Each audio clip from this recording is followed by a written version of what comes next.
ادھر۔ میرے حضرت پیر و مرشد محبوب العلماء حضرت مولانا فیض الفقار نقشبندی صاحب میرے حضرت فرماتے ہیں نعت پڑھنے کے لیے خوبصورت آواز کا ہونا شرط نہیں ہے، دل ہونا چاہیے،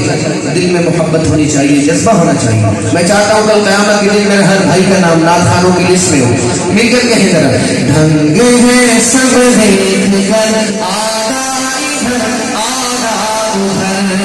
ڈھنگ ہے سب دیکھ کر آدھا ادھر آدھا ادھر، ہو گیا پل میں کمر آدھا ادھر آدھا ادھر، ہو گیا پل میں کمر آدھا ادھر آدھا ادھر، چاند ہی کیا آسمان کو بھی اگر کہنے حضور، چاند ہی کیا آسمان کو بھی اگر کہنے حضور، چاند ہی کیا آسمان کو بھی اگر کہنے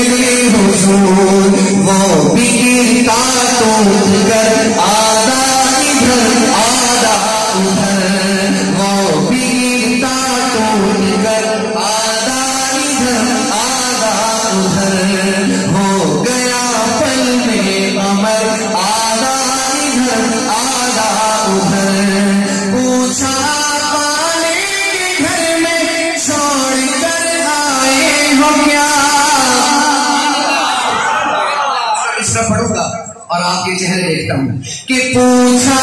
پانے کے گھر میں چھوڑ کر آئے ہو کیا، پوچھا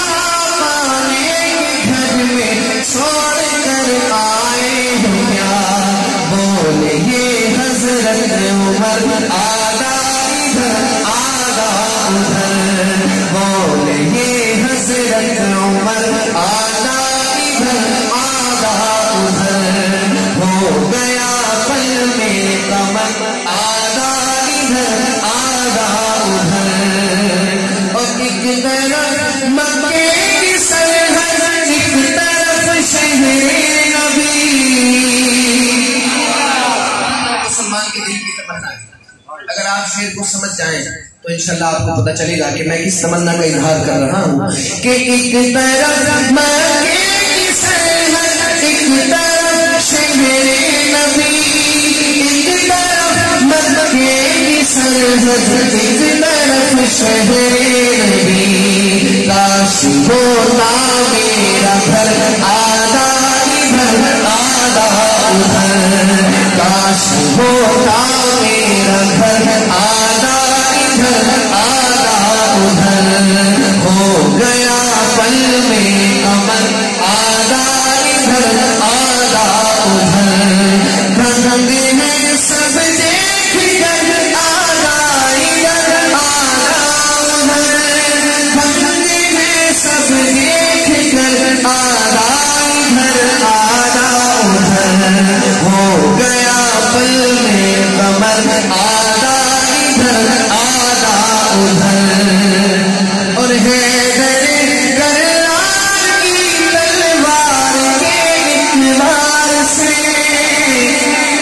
سب لوگ کہیں جو علی کو اپنا پیر مانتے ہیں وہ کہیں محبت سے سبحان اللہ، ایسے نہیں بابا نے بولے کہیں ایک دفعہ جھوم کر سبحان اللہ، حیدر کرار کی تلوار کے اعتبار سے، حیدر کرار کی تلوار کے اعتبار سے،